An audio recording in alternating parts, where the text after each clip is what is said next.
They looked for divisions within Zanu PF. Now let me tell you something. We cadres of Zanu PF, we are a product of the war. We also think and we can differ. But at the end of the day, we are from the same crucible. Unlike opposition, yokuti vakamutsana havachaonani vanochererana tsoka vachiisirana zvidumwa zvipotswa kuti akafamba nepanapa panhasi chamisa inini miita handibvume totomisira chipotswa nekutochera nzira kuti pamararano haachapfuura nenzira inopfuura nemumunda mangu omutera waisa masanzu eMutsvangwa. We in Zanu PF, we always find a way to find each other because we come from the struggle. Maybe we may differ one day. So here we are. Hakuna zvinonzi functions Zanu PF. Anoita kuti Zanu PF iparare, which is the wish, because they felt that Zanu PF could lose by the opposition. So that no, it will implode from within. Waona watadza kuipusha from kunze. Wotaura wakutonamata kuti hameno zvichamuitika mukati munhu vachamutsana. Iwe wapererwa wanga uri kunze uchipusha. Wakuti vari mukati havamutsani zvokuti uchazoona imba yaparara muZanu PF. Aiwa. Vanomutsana vowanani. This is exactly what is happening in Zanu PF. We always find each other because we traveled a journey. And it is that ethos, that tradition of Zanu PF, which makes it last longer. It goes the extra mile when everybody is falling by the wayside. So, hakuna opposition, hakuna malfunctions, achaita kuti Zanu PF collapse. For your information, the president of Zanu PF has never been so strong. I can tell you, and you can ask vacho vese varikufuma muri kufungira kuti ndo vanosvika nepresident, vanotaura kuti president is very strong. So taane mupengo inonzi ana nyoka yemabhunu or ana gambakwe who come from Norway, mapenzi ari kuzvifambira hawo muroad, who use social media to promote the idea that something imminent is going to happen to tomorrow in Zanu PF tomorrow. Makazozviona 31 March papainzi pachazara paRobert Mugabe apa vanozoenda kuState House vona munangagwa achimufisa pakapaona haradada pakashama kuti vanhu vemuZimbabwe working hard people, they went to work and said some of those who remained at home, they just simply said we have a disciplined country, pamwe kune noise hatingaende kubasa mangwana kana taona kuti hakuna noise mapurisa edu nemasoja vari kutichengeta zvakanaka toenda kubasa, and exactly what they did. So congratulations on Workers' Day to the Zimbabwean workers. They ignored those who are detractors who felt that you could rise and remove the government of President E.D. Mnangagwa either on 31 December or for that matter on any other day. Hakuna zvakadaro. The president is very strong. And we could not have a Politburo meeting because he has dispatched his lieutenants, including the names which are being touted with that. This is the president.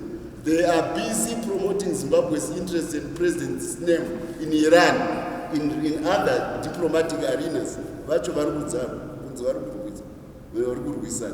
So, on Workers' Day, Zanu PF, the president, is very, very strong.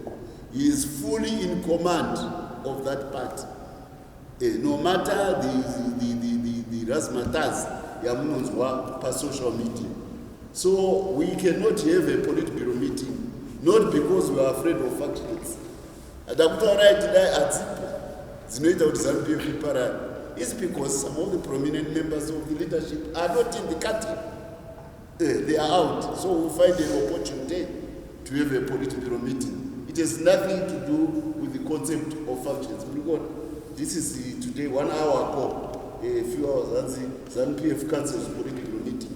Amid the rising tension. Zipi tension.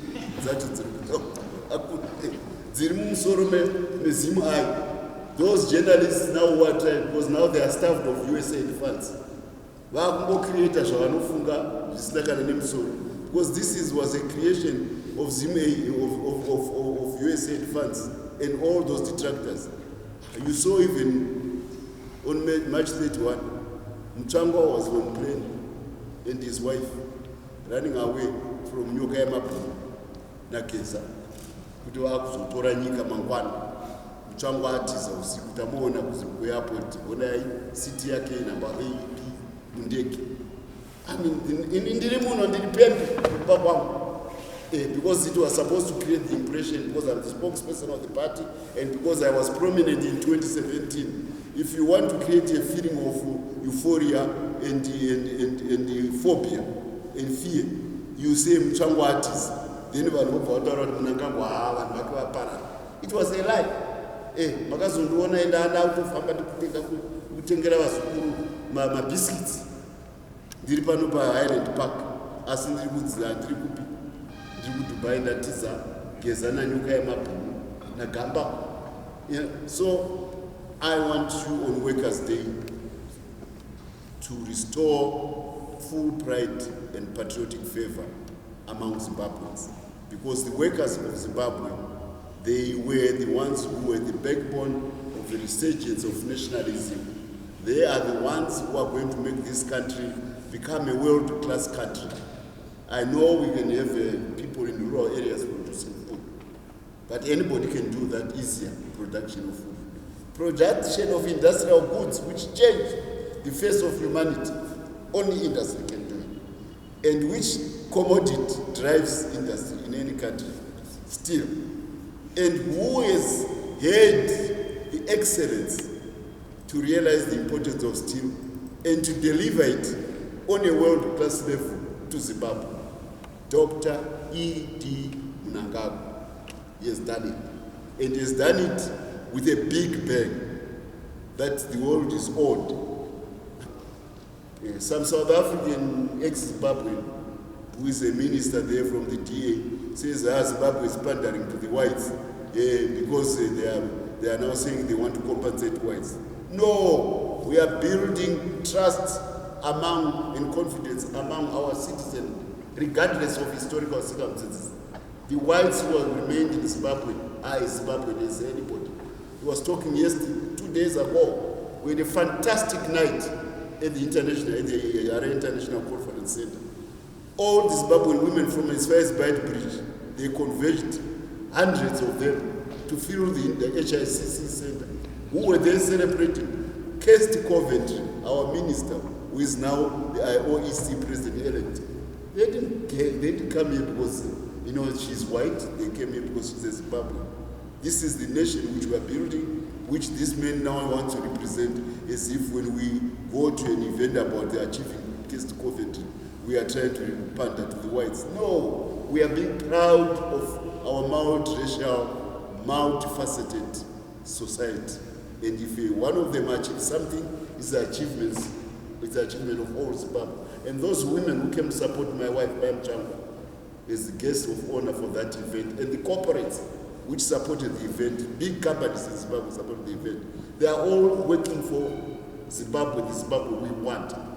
And the president very soon, in August, I think, because he dispatched me to Cape Town. Do you know whom we were seeing? I was seeing the Stellenbosch business community. Where is Stellenbosch? Because the Afrikaners, their main center of cultural identity is Stellenbosch in South Africa. And what have they produced? They produced some of the best businessmen Africa has ever known. You know of Elon Musk? He comes from the Afrikaner community. He is now a world leader in electric cars. Everybody is following him. Maybe they'll get better of him. He goes into space. All of you have Starlink. That's Elon Musk. He's originally from South Africa. These are coming from the Afrikaner and their city of identity. It's Stellenbosch.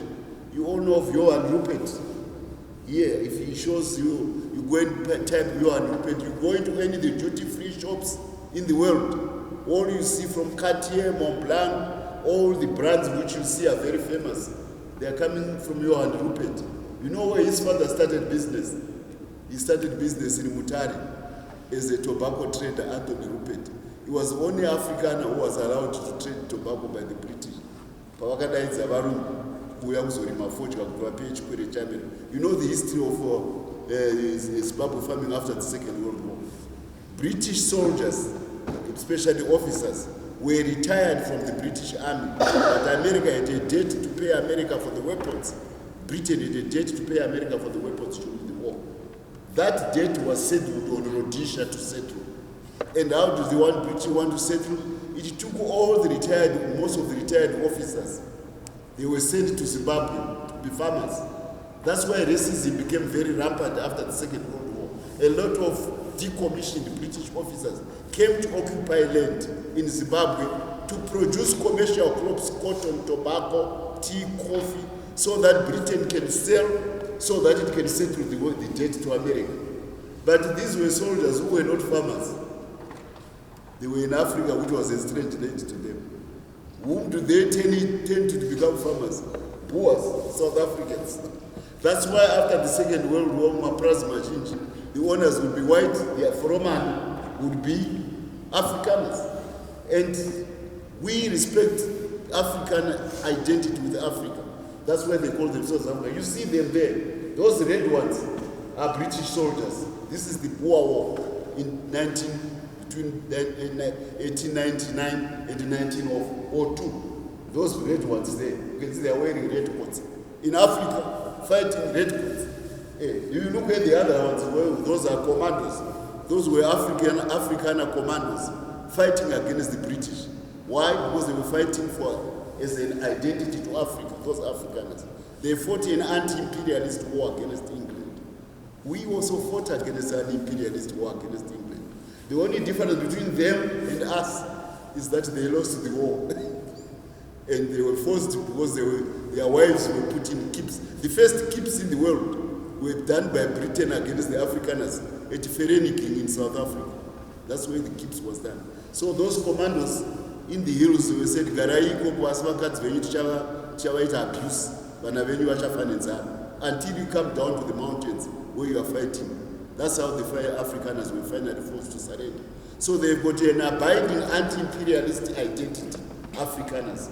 So it's just go only against the imperialism, actually against the same power. The only tight thing is we won.